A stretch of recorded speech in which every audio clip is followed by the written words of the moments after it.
Hi, good evening, everyone. Welcome to the show, and thank you so much for joining in. I'm little excited, little more excited today, primarily because today is the day I'm starting a new Ask Me Anything series with icons of investments from the industry experts, right? And who better than Ajit Menon, the CEO of PGM, to start and kickstart this show? So quickly, I'll introduce Ajit. Ajit Menon is the CEO of PGM Mutual Funds India, and he started his career in the mutual fund space in the year 1997. So there's a lot of experience that we all can hop on, and we can actually pick his brains around the investing experience.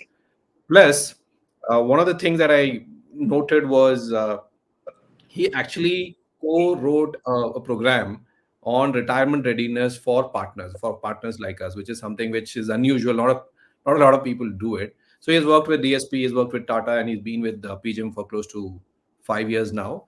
And after interacting with him and few of his colleagues, I realized that his area of passion is always about financial wellness and retirement, right? So welcome, Ajit, and thank you so much for taking the time out and working so late in the office as well. Thank you so much, Ajit. Anand, it's a pleasure to always catch up with our audience and with you and team to share this passion on subjects related to financial wellness. Yeah, it's been a long experience, and I've seen all kinds of clients and advisors and various cycles of the market and how people have been either successful or have faced challenges. Happy to share whatever insights I have, especially on the topic of retirement, as you wanted to share today. Absolutely. So, just to give you some, context to all of the people who are here, the thing is, these days a lot of people are asking me, saying, "Okay, what do I do for retirement? What is the kind of corpus that I need?" There are a lot of questions that are coming around retirement. Maybe the age is catching up. A lot of people are going beyond 40, so as they say, middle age. So a lot of questions around retirement are coming in. So today, I think we will try and answer as many questions as possible around retirement, around investing for retirement. I myself have a lot of questions. My team has given me a long list of questions, but I will not ask those questions all to you because I want people to ask us questions. So whosoever has joined in, thank you again for joining in. Please do ask your questions when to Ajit, and he's, as I said, an expert on retirement, and that's an area of passion, right? So I will start with my set of questions, and as people ask, I will keep adding those questions, right? Sure, So sure, sure. on the start, thank you, Ajit, again. So, when I started my career in 2004, Ajit, I was with a bank, and those days, I remember a lot of people saying, "Ye mera bachcha hai. This is my kid, and kid is my retirement plan." I'm sure we have come a long way. Do you think now that that factor of kid is gone, what is that one single factor people are not really looking into it deeply? Okay, or that one single factor which people are missing when they plan for their retirement? Very good question to start with, Anand, in terms of identifying a missing factor when it comes to the subject of retirement. And it's such a vast area, so many interrelated issues and things like that. I would say that if I were to pick the number one factor that people need to kind of think about when they think about retirement is health, right? And Okay. I say both mental health and physical health. And there is a very strong reason why I say that this is the one and only factor into which everything else is connected when you think about retirement. And the reason is that, you see, we are all ultimately talking about money and corpus and investing rates and things like that. Now, for any individual, whether you're an entrepreneur, whether you're a professional, a doctor, surgeon, or a lawyer, or chartered accountant, architect, whatever it is, or you're working in an office, or whatever, or you're a businessman, whatever, you're earning money because you have a certain skill, Right. right? The focus is so much on the money that you forget that you're worthy of it. You have a skill that you have translated either into a business or as a professional or in the area of work.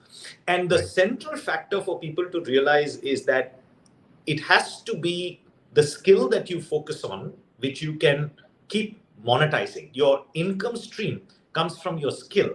And oftentimes what people miss is they believe they have only one skill from which they can make money. So like a businessman knows that here's the business that I have, which I do very well and I earn money from this, or a professional says I'm a good doctor or whatever else and I make money from this, or that I'm a techie, I'm a chartered accountant, I'm whatever it is and I make money from this. And as individuals, as human beings, I believe that what you need to explore for a really anxiety-free life, financial life, and especially retirement is figure out more skills that you have that you can monetize. And you're likely to have more than just the one that you're focusing on right now, from which you're earning your income, or whether it's a business income or a salary income, right? And the reason I say it is because you've got to get to think about skills that you can monetize without actually defining that, oh, if I have to monetize a skill, I must earn at least 1 lakh a month or 5 lakhs a month or whatever it is, right? It doesn't matter if you're going to earn 10,000 rupees a month from that skill, or 15 or 20 or 30, whatever it is, right? That is the key secret to retirement. And I'm coming back to connecting it to health. Ultimately, while we think about retirement and requiring enough money for retirement, what's the point of all of that money if you're going to be laid up in a hospital bed? What's the point if your health span is not as good as your lifespan? Which means you want to live long, right? But if you ask most people, they'll say, I don't want to live long because when I see around me and I see my uncles or my family members, somebody who's got blood pressure and diabetes and some stroke or some this, and I don't want to live that life. I want to enjoy life. I want to get to a point and I want to go, right? But it can be done. It can be done if you focus on your health span. And it starts with your mental health, because your mental health will define your physical health. And the key to mental health is to remain purposeful. And the key to remaining purposeful is to find the skills that you love doing, regardless of what money you earn from it. So it's always good to say, I'm a professional, I'm a businessman, I'm a salaried person, and I'm thinking, what corpus do I need for retirement? Will I be able to get that 5 crore or 8 crore or whatever it is that the online calculators tell me? And I'm telling you, don't worry about it. Don't worry about it at all. If you have a secondary skill or a third skill which you can monetize, you can earn something where you enjoy doing it. So there are people who have been, nuclear scientists probably, but are today yoga teachers. And they love teaching yoga to people. They earn 20, 30,000 bucks a month because they've got to that level after 3 or 4 years of doing it. And, they're set for life. One, physically, they're good. They're mentally, they're feeling well. They find joy in what they're doing. Plus, they can keep putting money into a pocket of portfolio, which will never end for them. Most people think, I have to reach a point in time in my life. I have to have a corpus. After that, I'm not going to do anything. I'm just going to enjoy my money. That's not retirement strategy, right? You will always have the anxiety that what if my money runs out? What if I don't get the corpus and things like that? So the best way is decide when you want to hang up your boots, as long as you have a good skill that can keep you mentally in purpose and in enjoying what you're doing. Doesn't matter what you're earning to start with. You could love pets. You want to start a pet grooming service. You love cooking. You want to do some baking. You want to become a yoga teacher. You have language skills. You want to be a translator. You have a great voice. You want to be a voiceover artist. And I can tell you 50 such things that people can do. In fact, we are publishing a report on our website of the 50 gigs that you can monetize from your hobbies and earn money, right? Okay. And if you can do that, if you can approach your life with that in mind, saying, I have a couple of skills that I can monetize. I would love to be a fitness coach, for instance, for some people. Go ahead, get a certification from, be a Reebok fitness trainer and start a service. You will be surprised in 3 or 4 years, you're earning good money, plus you're enjoying yourself. You're mentally fit because you're doing something you love that takes care of your physical health. Because into retirement, medical issues, medical inflation, medical costs can be a very, very big dampener on corpuses as well. So find your purpose, find something that keeps you mentally and physically active, a hobby that you can monetize. Don't worry about what you earn from it. Supplement that income to your overall portfolio on a continuous basis and enjoy life. And I can assure you that you'll probably live longer that way and healthier. Okay. That's so have a purpose post retirement. That's something that I can take from this thing that you mentioned, right? So now the issue, I mean, as per a lot of reports, while I mean, I want people to ask questions. There are people who are typing, and I think there's a bit of a delay on LinkedIn. But please do ask questions, guys. But then I have, as I said, a lot of questions to ask as such. 80% of people today, they say, are not ready for retirement, right? I mean, like you also pointed out about mental health and medical inflation today is at about 15 or 20% is what they call inflation to be, right? And plus, on top of it, savings rates are falling. I mean, we are not saving as much because people are saying, okay, let's live the life today. I mean, today is a day and tomorrow we'll see later and all this stuff. And on top of it, like early days, my father is still working. He's 67 and he continues to work. But today people are saying, I want to retire at 55. So savings rates are falling. You're working lesser number of years. Medical inflation is a bit of a problem. But yes, you're focusing more on health, like you said, or you suggested. So when you put it all together, is I mean, are we going into a zone where people are underestimating the longevity of life in their retirement plan? So for example, sorry, I'll just I've asked a long question. So let's say if my lineage says I on an average we live 80 years, but because of all these happening, we will end up living for 90 years, and we are underestimating the risk of living longer. There is a generational context to money and finance, and by that, what I mean is whatever you have said is true for a certain generation of people who are probably currently in their late 40s or early 50s.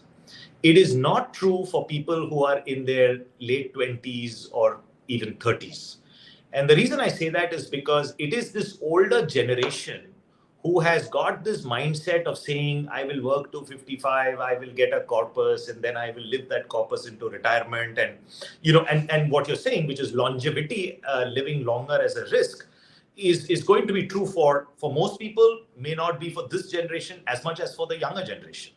The younger generation is the one where, given the current awareness around health, the current awareness around fitness, they are the ones who will definitely make it for much longer than the earlier generations, for that matter, right? Maybe there's a generation which will go into their 80s. There's a whole younger generation you should expect to go into their 90s.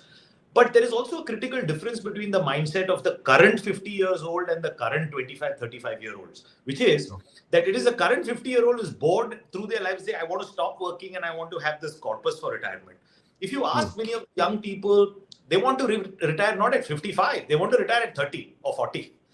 Right? Yeah. But they are also the people who don't mind continuing to do something that they enjoy. They can be a mixologist and work at a bar in Spain and backpack around Europe and, Zindagi na milegi dobara style, do that. And there's nothing wrong with that. Enjoy your life. I mean, I think that we have created the subject of retirement in an old world fashion. This started in somewhere in 14 BC when Emperor Augustus wanted to quell riots in the army, and he decided to give pension to soldiers who had 20 years of service. He was trying to protect himself from saying that I don't want to riot in the army. Then Otto von Bismarck in 1889 introduced pension as we know it today for workers above 70. But he was scared that, in Germany during those times, they were getting influenced by socialist ideologies, and he didn't want, sort of civil unrest and things to happen. And then unions came, and, there have been so many, evolutions to the subject. The retirement is a negative word, Anand, for a lot of people, especially the young people, because the image associated to retirement is not a happy image. Right? It is about people, having a problem of some sort, some diabetes or some heart issue and whatever, and, not being able to be as active. The young people believe that, they want to do what they love, and they will therefore remain active, doing whatever they like. And they could, I think there is Harvard research actually to suggest that much of the younger generation will earn lesser than their parents' generation. Right? But but they will be happier than their parents' generation, because they will only do what they love and enjoy. And they're not going to, stick around in a career for 20 years so that you can get your promotions and get to that level. I mean, they will rather enjoy their life in the way they want to. But there is definitely an awareness, as you point out, to the fact that longevity is a risk. And the answer to that is, make sure that you're not thinking about hanging your boots and doing nothing about creating an income stream. My point is that whoever it is, think about things that you love doing, from which you can earn, some amount of money, which you can keep putting into a bucket of investment or your portfolio, which can last you for longer. So you can work straight into your 80s also. It doesn't matter.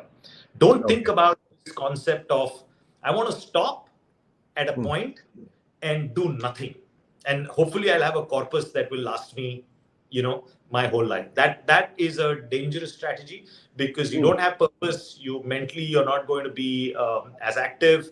Your physical health will fail, and you're going down a very slippery slope in that aspect. Not too many of us have fantastic genes that will take care of everything forever, so we got to take care of that. So you're saying focus more on health, right? That's Yes. Okay. So a couple of other questions related to this. I mean, now I'm going straight into the topic, which is a couple of questions have come in now. Why is equity not considered as a retirement tool? Investing in equity not considered as retirement tool in India? Of course, things are changing, but even today, people think real estate is an asset that I want to invest in. And why not equity? While it has created immense amount of wealth, like you said. So I think that whoever's asked that question is absolutely right. I'm not of the belief that you should not have equity into retirement. You should. You must have equity into retirement. Again, I'm maybe I will point out to what I said earlier. The way we think about retirement, a lot of people from the fraternity thinks of retirement as this old world concept where you need to do equity only up to a point where you create a corpus, and then you have to put it into some safe investment from which you create an income. That's not going to last you a long time with inflation and things like that. You must have some proportion of your portfolio always in an equity asset, which will help you towards retirement. So at PGIM, one of the things that we try and say is that, conventionally people think that I should have a corpus for, let's say, 30 years, right? I stop at some point and I want it for 30 years. Our way of telling people would be, think about the 30 years as 3 buckets, 10 years, 10 years, and 10 years. Whatever corpus that you have or you've got, you divided 33%, 33%, 33% into these 3 buckets. Whenever you think of stopping your primary job and doing whatever you love and figuring out what you will earn from it along the way and things like that, start withdrawing from the first bucket, which should be a very safe, hybrid, conservative kind of index fund or something like that, from which you can take your income so that there's no volatility. Once you finish that bucket, you move to the second bucket, which should actually be a balanced fund, a balanced advantage kind of index product, or something of that sort, from which you can take your money out. And your third bucket should be 100% diversified equity bucket. Now, the trick to this is that, maybe your first bucket that you put for 10 years may not last you 10 years. It may last you, say, 6 or 7 years, right? Let's assume that it may not last you 10 because of some lifestyle expenses. It lasts you a little less. But by the way, you have given your second bucket 6 or 7 years to work now. Yeah. So it has improved. Now, your second bucket also may not last you the entire 10 years. It may last you some 7 or 8 years, probably. Let's assume, right? But now imagine that you have given 8 plus 6, 14 years for the third bucket. What do you think has happened to the third bucket? It's gone up 3 times. Yeah. You'll never run out of money. You'll never run out of money. As simple as that. So there are strategies that one can follow, and I think people require to sit and have that conversation with advisors, that they can, think about, how can I make this 3 bucket kind of model and do this? And when I said that you should, maybe decide on a passionate hobby project thing that you love to create an income, whether it's 10,000, 20, 30,000, whatever. Remember, when you do that, take all of that monthly money, whatever you earn, 10,000 sometimes you may go on a holiday, don't earn anything. Third month, you may earn 20,000. Take all of that money and put it into the third bucket. keep feeding the third bucket, because you have got the first bucket from which you're withdrawing, right? It's a safe bucket. You're withdrawing from that. But keep putting whatever money you earn keep putting it into the third bucket. So like I said, by the time 14 years are up, that third bucket in which you have your 33% of whatever your initial corpus was, plus all of this little monies that you've been earning that you put, you will not run out of money if you simulate it. So a lot of people are liking your 33, 33, 33 approach. One couple of questions there, but I have one question here. So you said this I should do only when I decide to hang up my boots. Yes, I think that you can do it as early as you want to, provided you have a reasonable corpus. So what do I mean by reasonable corpus? So let's say that anybody here in the audience, if you wanted to know what's the corpus you require for retirement, you'll probably go online, figure out a retirement calculator, put some numbers in that. It'll throw up some figure that says you need 2 crores, you need 5 crores, something like that, right? And now you're chugging along in life to try and get to that 5 crores. What I'm saying is that if you follow the 3 bucket strategy, if you follow the strategy of doing something you love from which you can earn something on a monthly, quarterly basis, whatever, then it doesn't matter that you don't get to that calculator number of 5 crores. Assuming your number was 5 crores in the calculator. Even if you got to only 2.5 or 3, the strategy will still work. Because you are putting money into the third bucket continuously from your little earnings that you're doing. It will work still. So you can't just hang up your boots at any point in time. I think that when you do some basic calculations about how you see your lifestyle, how you see your expenses, and online calculators and can help you get a number, at least even if you get to some 60% of that number, I think you can take a safe bet to dive. Right. And all of this is, when I'm telling you on the screen, it's a little generic as an idea, but, sitting with an advisor or getting a little bit more discussions around it will help you sort of crystallize it. But the key point is, what is the skill that you're going to work on? What are you going to certify yourself as, and, maybe make money? Yeah. And without that, I think this can be not enough for you. You'll continue working to do what you are. If you're already in a profession you love, continue working for as long as you can. Doesn't matter. But I would say that unlike business people and professionals, if you go to the service area, salaried people, more than half of the people just want to hang up their boots. They just don't want to see their face of their boss. They don't want to see their company. It is for them that it's also important to get that skill, because sometimes professionals love what they're doing. A doctor loves doing what he or she is doing for the rest. It's okay. I think it can work. Yeah. Okay. That's a good point. Now, again, a lot of people are asking questions on this. So if someone this is from Hemant, if someone wants to retire early, right? Do you think this 33, 33, 30 and the third bucket where you put 33% is a bit conservative? Can he, because he's retiring a little earlier? So for example, I'm 45 instead of 55. Should I be putting 33% in the third bucket, which is the equity bucket, or should I be putting a little more in the equity bucket?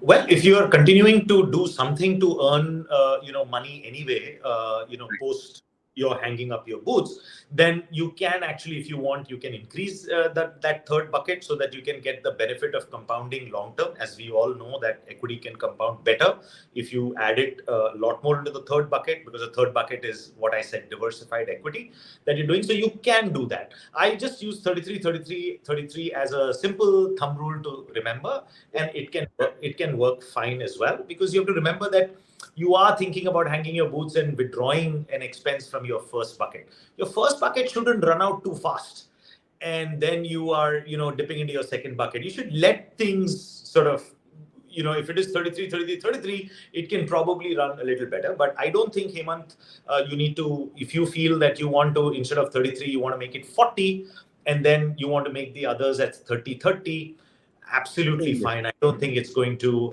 it's probably going to help you better, because your third bucket will compound much more. So he's on the right track. So there's more of a 33, 33, by the way, is just a perspective. It's just a framework. It's just a rule. It is not something, and as Ajit was saying, it is more to do, you have to talk to your advisors and figure the intricacies of what is the right one for you. One question from Saurav is, what's your view on not having these 3 buckets? Okay. just have one bucket. Maybe I'm assuming he's talking about the third bucket, and do an SWP. Is that also a simpler and more practical approach? Is that something that you recommend? It's a great question, Saurabh, and I think that there is absolutely no problem if you were to think of a single bucket from which you're doing the SWP, provided you've sort of done the math around it to say I've got the corpus, and I think this SWP at so and so rate will allow me to at least live out my life the way I want to. But I will probably give you one strategy which can make that approach of just using one bucket far more powerful. And that strategy is to have what I would call a specific retirement emergency fund. Okay. Now hear me out on this, because Saurabh's question is a very good question, and you can very well do one single corpus and do an SWP. But it is very important when you're following the strategy to have a retirement emergency fund. And the retirement emergency fund should be a fund which is equal to maybe about 12 to 18 months of your monthly expenses, kept in a safe fixed deposit or fixed income fund, an ultra short-term fund, a liquid fund, the safe kind of fixed income products, or even a fixed deposit is fine. The reason why this additional step of a retirement emergency fund, which is one year to 18 months of your expenses kept aside, is powerful is because all of us will have probably a 70-year investment life. Imagine the 70 years, right? You started at 25, okay, and you're going to live to 95. Just assume. That's 70 years. You started earning at 25, you're investing, so you're investing life, whether it is putting money into your investments or removing money from your investments, you've got 70 years. Now, in 70 years, there is a very high likelihood that that one bucket could be hit by a market falling 40% in 1 year, like the COVID year of 2020, right? Yeah. Or 2008, when we saw the great financial crisis. Right. The funny part of today's world is that governments and central banks don't like markets crashing that way. So they will definitely do something, pump liquidity into the market, keep the economy running, and markets will recover. On an average, what we have seen over the last couple of examples is maybe about 9 months to 12 months, markets come back to the level that they fell off from. The point at which they fell into the cliff, they sort of come back to that point in about 9 months to 12 months, right? During that time, your portfolio, your one single bucket has crashed. Now, don't do an SWP from your portfolio. Stop and do an SWP from your emergency fund and leave your main portfolio untouched. And you've got 1 year to 18 months of your expenses taken care of because you've kept it safely in emergency fund. In about 9 to 10 months, you will probably, hopefully, if the cycles remain the same, you will see your core portfolio come back to the level that it fell off from because of the market corrections, right? So if you've got 70 years or maybe 40 years into retirement or whatever it is, you're going to see 1 or 2 market falls of 30-40% easily. It can happen. Or you might see 3-4 drops of maybe 20%. Right? You will obviously have correction. That's the risk of one single portfolio. Because you're taking an SWP out of that, and when it crashes, you could feel a little panicky about what's going to happen. Nothing's going to happen. Just stop taking your SWP from there. Take it from your emergency fund. You've got 18 months of clear money to take you. Markets will usually in 9 to 10 months come back to the level. Once that happens, stop taking from your emergency fund and come back to your main portfolio and start your SWP all over again, right? And whenever you get some extra funds, keep filling your emergency fund and taking it back to your 18-month kind of conservative emergency fund. So, Saurabh, you can absolutely do a single portfolio, but if you can supplement it with a retirement emergency fund, it will make it 5 times more powerful for you to not panic when corrections happen during your lifetime. I won't be here, Anand won't be here, you might be somewhere else. So, who's going to take care when a correction happens? The emergency fund will take care of it. Absolutely. So yeah, instead of during that phase where the capital dips down or you see dip in value, use the emergency corpus, and the moment it is you see the capital back, go back to SWP, and again keep filling your emergency corpus as per so that again you go back to that 18 number or so. It's a very very interesting perspective, and I think a lot of people are liking it, which is very very good. So now again I'll come to my question. Have you, I mean, we have been told, or a lot of people think that insurance is taken during your working life, right? Because you have financial goals and all this stuff, so it will take care of your financial goals. Let's say I retire tomorrow, I've done my home, I've done my kids education, and I'm retiring tomorrow. Should I have insurance? No. Okay. All you need is health insurance. All you need is good health insurance, right? And I think a good floater policy which covers your family is good enough. If your goals, if your kids are reasonably okay, and your house is done and stuff like that, you don't need to spend money on a life-term plan or an insurance plan or anything like that. I think just stick to a good medical insurance plan. Make sure that your assets are insured, your house insurance, or fire insurance and vehicle insurance. Those are things which protect you, of course. But if I were to have a gun to my head for that question, the answer is no. You don't need insurance if you're pretty much taken care of with most of your milestones of life.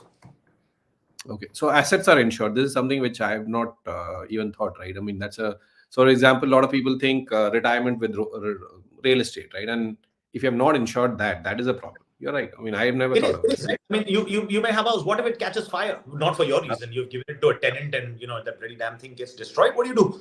I mean, so it's good to protect yourself from those, because it might be your income stream as rental. It could be whatever. It could be your investment, which you will use whenever you want. So you need to protect your assets for sure.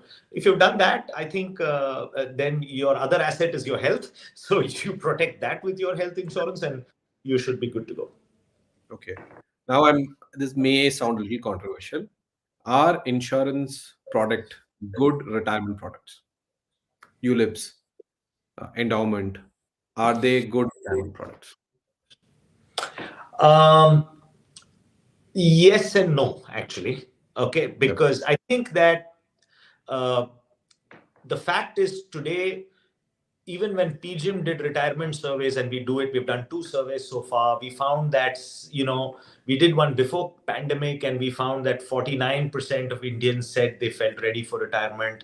When we did it after COVID, we found that 7% of people said they felt ready for retirement. But when we dug into more details, people had taken insurance policies and felt that if I've taken insurance, I'm okay, for retirement. Now, there are certain annuity plans in insurance products which can be for conservative investors who would like an annuity and build it from there. There are certain plans that can, if they're life plans in the early part of your career and things like that, those are meant for your life insurance and things like that. But from a retirement perspective, it is better to probably keep your money more into liquid investments like mutual funds and plan your portfolio on that, and then supplement it with a health insurance and things like that. That will probably make your money last much longer. Now, there is a reason why sometimes insurance works for some people, is because as human beings, we are not very disciplined.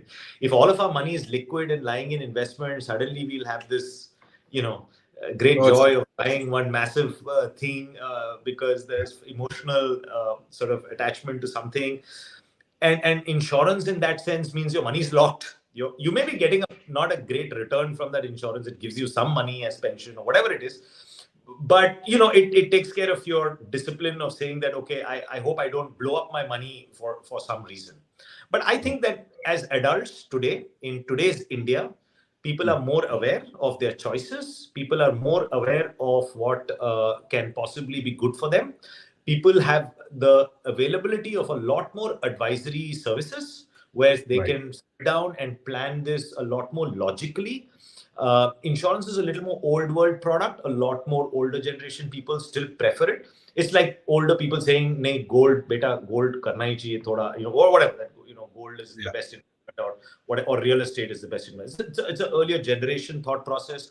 I'm not saying that's entirely wrong, because they're coming from their context of what they have seen their parents go through and things like that. But if you look at the science of investing, if you look at the probabilities of success of making your corpus last longer, it's better to have a liquid portfolio with mutual funds. Make sure that you have health insurance on top of it.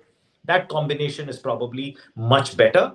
And pure insurance products for retirement, they serve purposes for people who are ultra conservative, who believe that, if I have the money in my investment, I'm likely to break it and go on a world trip and I'll blow it up and then I don't know what will happen. Those kind of people, yeah, I mean, this can put some discipline for you. More purpose driven, I mean, or emotional. For example, kids education, there are plans, and then people don't touch it because they consider that is apportioned away for his or her kid, right? So that's the reason why people take these. While in mutual funds, for all you know, one day, okay, there's a good TV bag, I may go and end up buying it, right? So that Yeah, maybe that's and those children plans are very bad strategies. Very bad strategies, because what you have to realize today is that if you look at all of your financial goals in life, and the first ones for everybody is, if they have children, is my children's education, my children's marriage, buying a house, buying a car, even starting a business and things like that. Those are the goals, and retirement, all of these are goals. If there is one thing you should take away from this discussion today, please remember, you can get a loan for all financial goals of your life except retirement. wow. You can get a loan for all financial goals of your life except retirement. Don't tie up your money in products for children's funds and whatever. Do your investments in good index mutual funds, whatever it is for your children's goals. But I'll tell you my story. My daughter, I had planned for my daughter to go for education in Singapore when she was 8 years old. I said, okay, when she's 18, so I've got 10 years to plan. My advisor looked up Singapore University, blah, blah, blah. I said, a basic liberal arts, whatever course. Oh, it'll be 25 lakhs and or 20 lakhs. And by the time she's 18, it will probably be 35 lakhs. So you need to plan for 35 and things like that. My daughter is touchwood, thankfully brilliant. She got Boston University, top 20 in the world. The fee was 65 lakhs a year instead of 35. Okay. How can you plan for these things? If your kid is brilliant, I mean, and what if you get scholarship, don't get scholarship? Who knows? But the fact is, if you ever had a gap in your children's education, you can take an educational loan and fill the gap. It's not something to be anxious about, right? And you can get a tax break in taking that loan, right? Yeah. So it is much better to think about that goals where you will not get to fill the gap with a loan. And there's only one financial goal for which you don't get a loan. It's retirement. Absolutely. For everything else, you can get a loan. Right. And in fact, for people who already have the money for their children's education, I would say continue to leave it in the investment and take a loan, because your loan rate will be 9-10%. And your investment, if it is long term, it is going at 12, 13 or 14%. You can decide to close the loan anytime. You are earning better than the loan amount, so it's good. So there are strategies to follow, and that is where an advisor becomes so important to advise. Don't aisa mat karo, aisa karo. It's more smarter to do. Absolutely. This is something, again, the asset for all your goals, you can take loans and not for your retirement. This is a good point. I'm going to use it a lot more. Thank you for that. Internationally, there's something called reverse mortgage, and people use their homes to get a reverse mortgage from the bank. But if you don't die, the bank is going to come after your house. And India also, we have reverse mortgage, but it's not a very mature product and things like that. So there are many sort of limits and stuff like that. So there is, when you say that you don't get a loan for retirement, actually there's something called reverse mortgage, but it's just that it's not a great product. It's not matured enough, and people have emotional attachments to their house. In India, it's not something that works great. So just think about it, that you're not going to get a loan for retirement. Prioritize that as early as you can. That's all. Absolutely. So now, when you meant early, right, there's a good question from Manoj. He's saying, okay, there's a trend to plan early and people are doing it while maybe I missed the bus. I'm 50, while he's not mentioned his age, but I'm saying I'm 50 years old. Can I start planning late and plan well? What are your few tips for people who are planning late, and how can they plan well? a difficult one, honestly, Manoj. Because time is the greatest friend of any investments that or corpus that you can create. But I would say, if you can do a couple of things, you should be sorted. The first thing you do is, where are you on your health, right? Figure out, do a full body checkup, speak to a nutritionist, doctor, to say that if you have any sort of niggles and blah, blah, blah, blah, whatever, work towards eliminating that as much as possible. Get active, get good at nutrition, because if you have to now start planning, you need your health to keep up with you. And let me tell you that that's your first goal, because otherwise a lot of costs would go into that. You've started building a corpus and suddenly you have an issue and you have to spend lakhs of rupees to get some surgery done or some other treatment done and things like that. So if you're 50s, you've not started early, you're anxious about it, and you feel, what are the strategies to do? There are a couple of things that I think I can talk about, which it may work for you, it may not work for you. Number one, go after your health with a lot of purpose and get fit. Two, as I mentioned earlier, think about a couple of skills that you can continue working even if you live to 100, right? Imagine, what can you do? You want to be a, whatever. I mean, I don't know what profession you're in. I mean, you could be a CXO on hire if you want to. You be a consultant. Or like I said, hobbies, right? You could have hobbies. Let's assume that you have a nice little house with a nice little garden and you love pets. You could breed dogs. I mean, they do their thing, and you can sell each pup for a pretty high cost these days. So you don't have to do much but take care of them because you love pets. You can create an income stream out of that, whatever it is. I mean, I'm just giving that as an example. I'm sure you have many other areas that you can do. The third thing that you can think of, so you need to have that income stream from a secondary skill that you've identified, which you can probably make work. The third thing is to remember that it's a hard one, but it can be done, which is that if you're in a big city, move to a small city, right? Okay. The simple reason is that, when you're trying to make things work and you've got now a possibility that you can get 80,000 rupees or a lakh of rupees a month is what you're thinking can happen. The way that 1 lakh rupees will be spent in Bangalore or Bombay, versus maybe a Mangalore or some other small city, Baroda or wherever else, is totally different. Yeah, you will have less cost on your travel. Your health would be better because air quality would be better. You'll get services which are cheaper.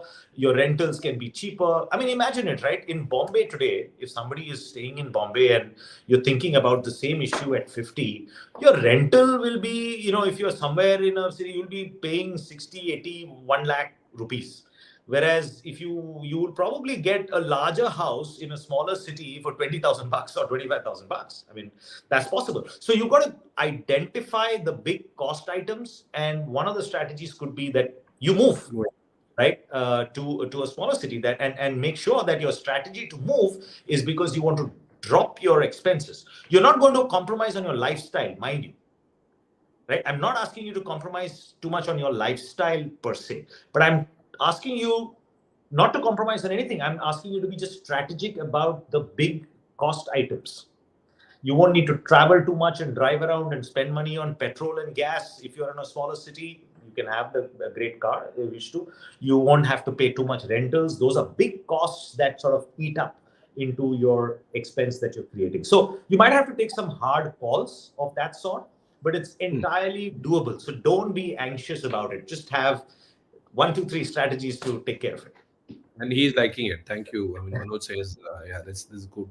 So, Mohit, who's my, he heads investments at Mira Money, and he's been behind me to ask a lot of questions, and finally he's posted some. So I'm sure you're interacting. He says you must be interacting with a lot of people who are between 25 to 40. Do you see this trend there where people are sincerely and seriously looking at retirement as a goal, or it's the same like early days where people are not really bothered about asking, not bothered too much about retiring?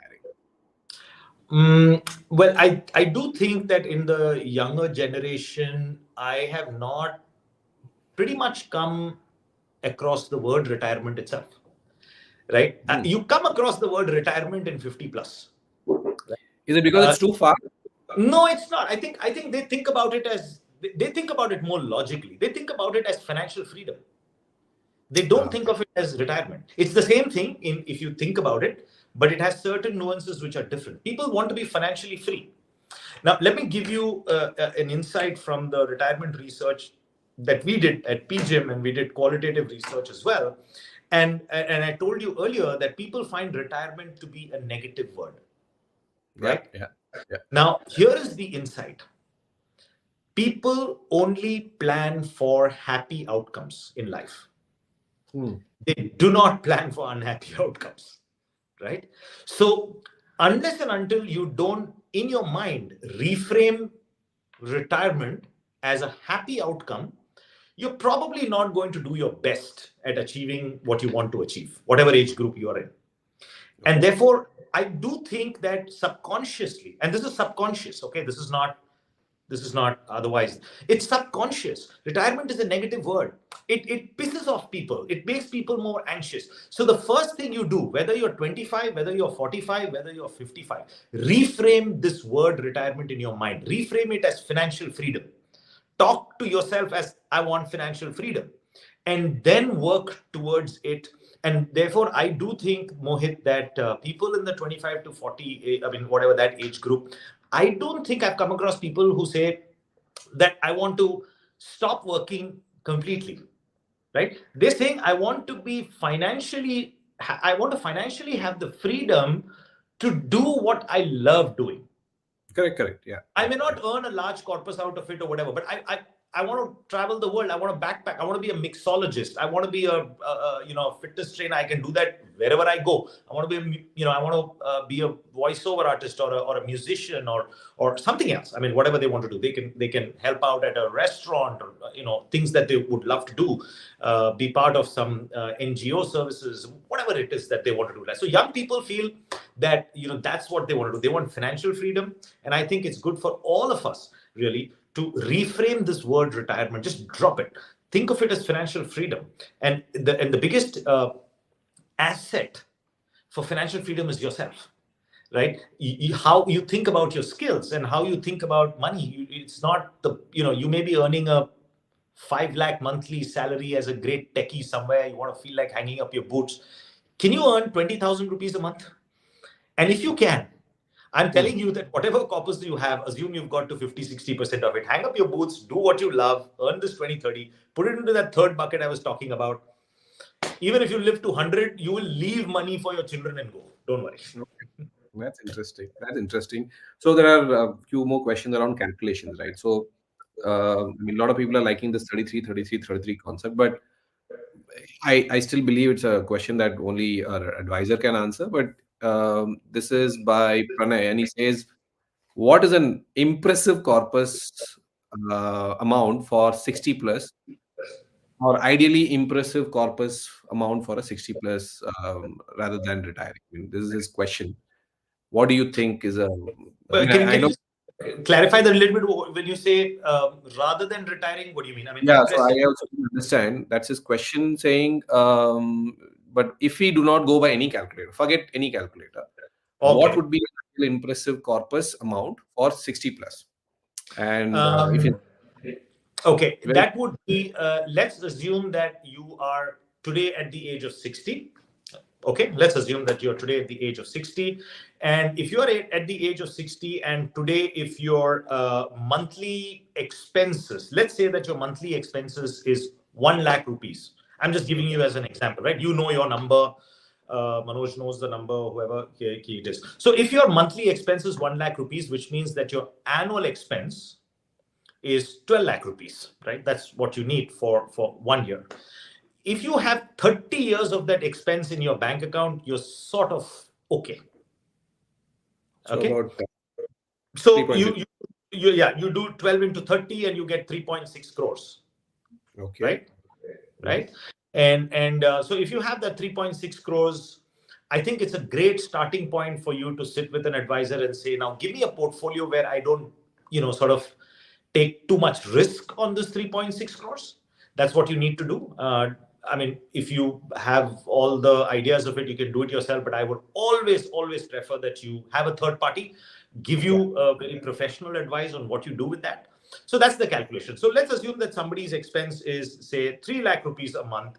And so which means that in 12 months, that person yeah, supposing 3 lakh rupees a month, right? Somebody's got an expense at 60, at the age of 60, you've got 3 lakh rupees a month. That means every year they need a 36 lakh rupee corpus. And if you multiply by that by 30, you get 10.8 crores as that should be your corpus. So if you have 30 years of the expenses at the age of 60, you're broadly thumb rule wise okay. There are many, that's where I said an advisor can probably help to say, hey, what about inflation? So because my 3 lakhs today is going to be inflated, at some point for a certain, it might be inflation at 5% or so, and this 3 lakh will become 5 lakh in 10 years, so on and so forth, which is correct. So you need an advisor to do a little bit of that calculation. But then I'm also assuming that if you have that corpus at 60, you're investing it in such a way that you've got 8, 9, 10, 11, whatever percentage return. So you're taking care of inflation, and therefore you don't need to worry too much. So for the question of what is an impressive number without doing all of this calculation for somebody at 60, the way to calculate it is what do you expect your annual expenses to be at the age of 60, and then just multiply it by 30. If you have a number around that, you're pretty okay.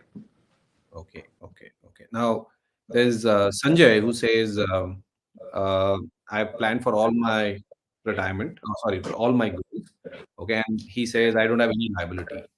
So what do I do, or what are the better ways to manage funds which I've accumulated for my goals? Okay, the first sorry, you said his name was? His name is Sanjay. Okay, Sanjay, I think the first thing you do is go out and party, right? It's you've earned it. You've met all of your sort of milestones. You don't have any liability. Don't forget to enjoy your life. Go party, buddy. So don't worry about much. But I think that how to plan a portfolio for the rest of your retirement is like I said, the 3 buckets, the 33, 33, 33 is a good way to plan it. Having a skill that you can continue to work on, into which you can earn. You can take a year to think about it. You can take a year to plan for it. You can take a year to certify yourself for it, because certain things you can certify yourself as well. I know a colleague of mine at about 40, 45. She sort of got a coaching certification from ICF US. Right, and they give you an associate coaching certification, professional coaching certification, master coaching certification, and this allows you to help one-on-one executives on executive coaching or on life coaching and things like that. She charges $20,000 an hour. Wow. Okay. An hour. And there are corporates that are still lining up to say, well, she's damn good at it. She's good at coaching. We need a professional coach for some of our senior guys. And she's got, the background, the certification. And she can pretty much do that online from anywhere in the world. I mean, imagine 1 hour on a call, $20,000 in. She can. So she's done a coaching certification. That was not the profession she had. She just simply felt that she wanted to get into executive coaching and life coaching, right? She does a lot of NGO kind of work for youngsters and things like that as well, just coaching them and things like that. So she uses her skill now, new skill somewhere, and she had to certify herself for the coaching certification with ICF. It's not easy, but she spent about 2 lakhs for that certification, right? So imagine spending 2 lakhs, becoming a coach, eventually having the experience to charge 10,000-20,000 bucks an hour for your service. And India is moving. I think a lot of corporates are thinking about one-on-one executive coaching. So this is just an example, but I'm saying that a lot of people will have skills, and I think the important thing is to monetize on those skills and figure out things to do. Okay, that's great. And related, I'll take maybe 2 more questions because we have 6 minutes, and if people have questions, quickly ask those. So one of the questions by Hemant is it a good strategy to hold funds in your PF until retirement, or should we withdraw it partially and park it in some other asset? Answer is don't withdraw your PF, hold it. Absolutely. I also believe that. Hold it absolutely to the end. Don't.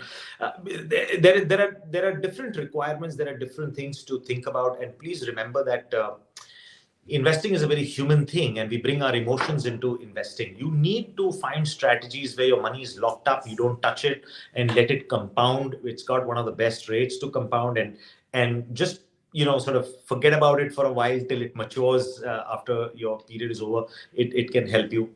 At that point, you can take it out and you can do what you want to do. So I would advise, stick to your PF. Don't break it in between. I wouldn't. I wouldn't find somebody who broke it in between and put investments into a portfolio as doing something terribly wrong. All I'm saying is that behavioral biases are an important thing for human beings. It's nice to have this conversation and think that strategies happen, but when it finally comes to making money, the reason an advisor really helps you is that you've got somebody to take care of your behavioral biases and as a guide, to do that. And that's very important. I have an advisor. I mean, I've never invested in an equity stock in my life, except I think one. I think my brother was in a company and he said, okay, going IPO. So I put some money and I took that out as well. But I have all investments in mutual funds and I have a financial plan. And I've been doing that for about 13, 14 years, extremely happy with meeting every goal and things like that. So I have that advisor that even though I'm part of this industry for so many years and I know investing and all of that, I need somebody to control my biases. And as long as I have a trusted advisor, my life is cool. I don't have to think much. That's an interesting one, right? People think because we are in the industry, we will go direct, and a lot of people go to direct for saving that and 30 basis points, 20 basis points. But industry stalwart like you also going for advisors. Of course, you have various reasons. The other reason that, like you said, to control your biases and give you a third party perspective. So there are a lot of other questions coming in now. I'll be very quick. Is real estate? You can put 2-3 questions together if you want to, and in the time. Yeah. Then I'll put 2-3 questions. So Vijay, one of the questions, it's not a question. Vijay, we will be putting it all in summary. In fact, we also we will be launching our retirement book in the coming weeks or so. By the way, Ajit, next week is Nilesh Shah on the show. Oh, so, lovely. Yeah. So your friend Nilesh Shah is there. So we will also be launching books and PDFs around retirement thereby. Now, someone has asked 2 questions. One question is, real estate, does it have any future in India? Or is it continue to lose value, or will continue to give good results? That is one. And Vijaya says, do you have a list of hobbies that one can convert to monetize as a gig? Which is a very different question than the finance. So for Vijaya, very quickly, in another 5 or 6 days' time on pgymindiamf.com, you're going to find 50 different hobbies that you can monetize. If it requires certification, then where can you do the certification? How much is it going to cost you? How much can you typically earn from it? Even testimonials from people who have done it in some cases. So you'll find all of that on our website, on the PGIM India Mutual Fund website. So Vijaya, that's the answer for you. As far as Vijaya's question is concerned on real estate, does it have a future in India? Gun to my head, no.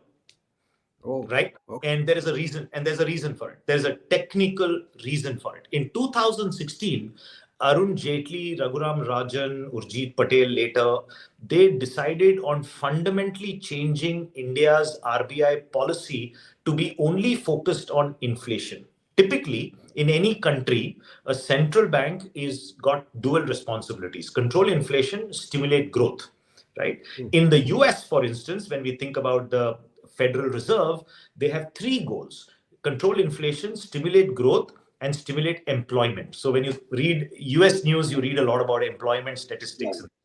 In India, since independence, we had 2 goals, which is control inflation, stimulate growth. After the BJP came into power in 2014, Arun Jaitley was the finance minister. Raghuram Rajan all decided that, okay, the central bank is going to focus on one thing: inflation. Right? And the government's responsibility is going to be growth, reforms, and things like that. And Raghuram Rajan said, okay, if you're going to ask me to control inflation, I'm not going to control WPI, the wholesale price index, right? I'm going to control CPI, the inflation that is affecting the common man on the road, aate dal ka bhav, right? At that point in time, India's CPI was 10% plus. And he wrote the RBI policy passed in Parliament in 2016 that says India RBI will focus on CPI inflation to be 4% plus minus 2. Yeah. So it can go to 6, it can go to 2, right? They took a target. There are only 50 or 51 countries in the world which has an inflation target, right? And India is one of them, 4% plus minus 2. Now, why am I saying this is important from a real estate perspective? Get this concept. Things which you can touch and see will increase in returns equal to CPI inflation. Okay.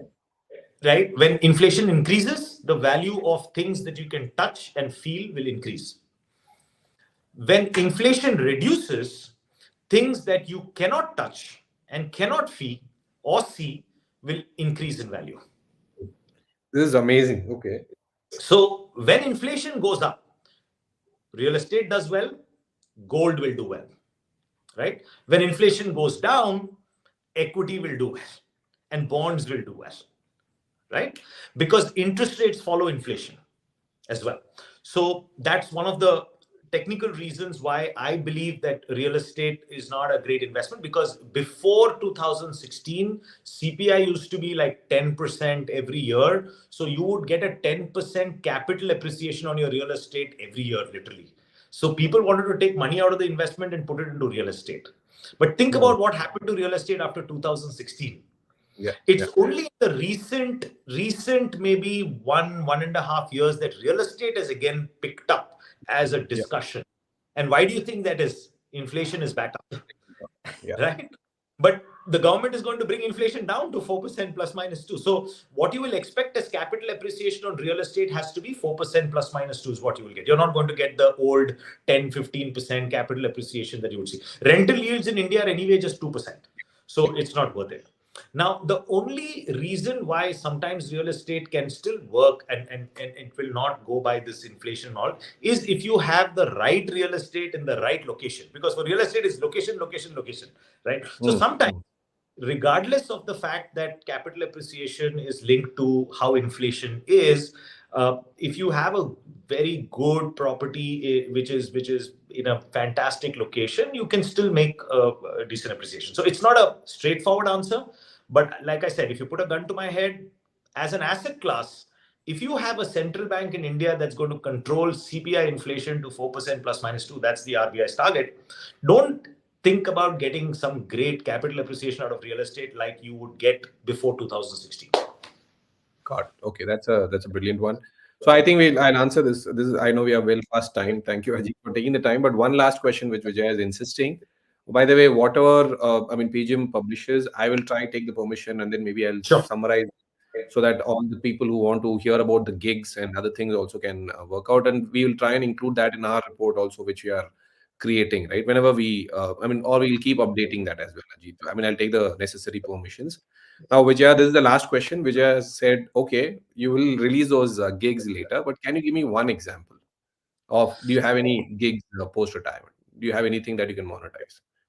I know you told about pet, you told about, training. Yeah, I think the kind of examples that we have in those 50 gig reports are to do with, becoming a yoga teacher, becoming a professor you can teach the things that you have learned so far. So you can teach in a college or things like that. You can do pet grooming, for instance. You could be a fitness trainer, for instance, and certify yourself as a fitness trainer and do fitness training around your locality with friends and family, and then from there your references could go up. You could be charging maybe 2,000 rupees a month or something like that, or 1,500, and then 2,000, and then 3,000 as your experience becomes higher.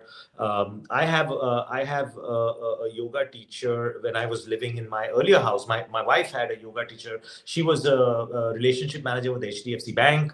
And she quit that and she became a yoga teacher, and she used to come home to us and to a few other families in our society.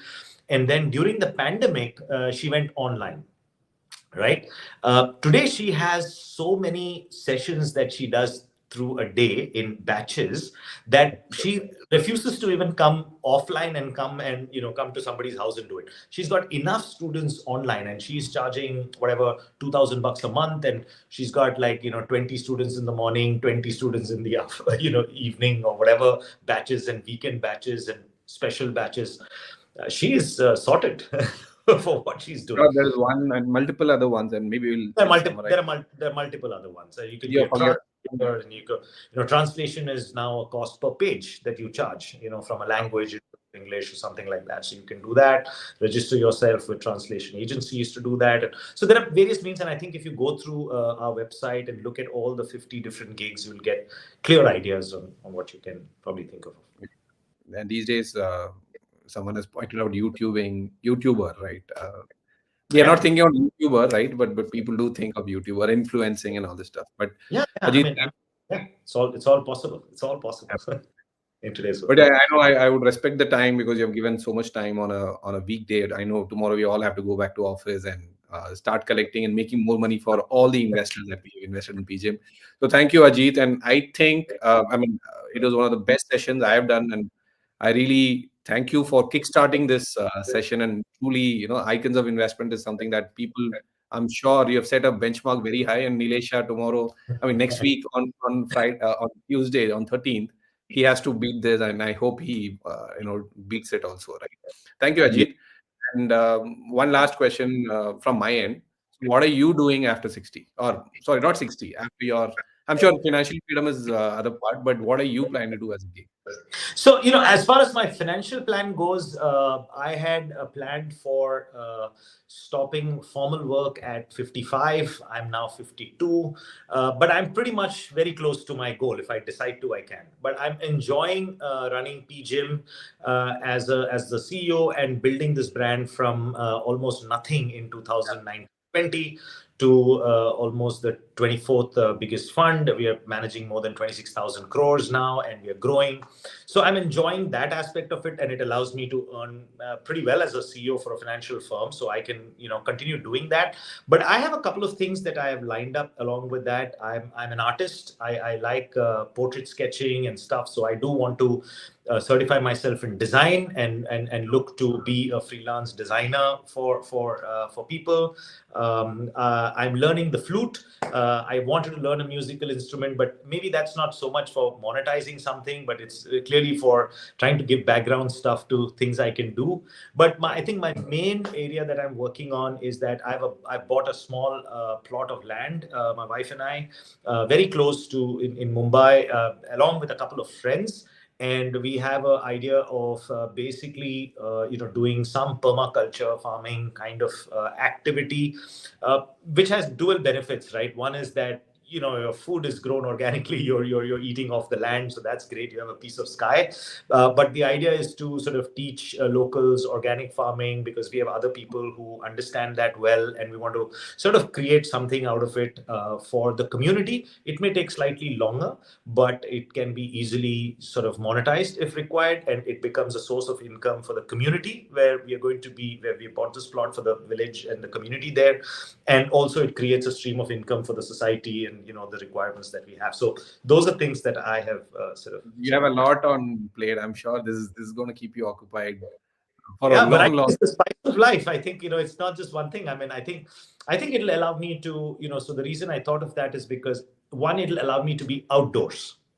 I'm very much an outdoors person. So I Right. would love to be with nature and sort of do something, and that. So this ticks the box as far as that's concerned. Clearly, organic food and clean air, it's good for my health. I spend more time with my wife over there. My kids have flown away for their studies, so we are an empty nester. So we love doing that. And plus, we've got friends around, so it's a great community.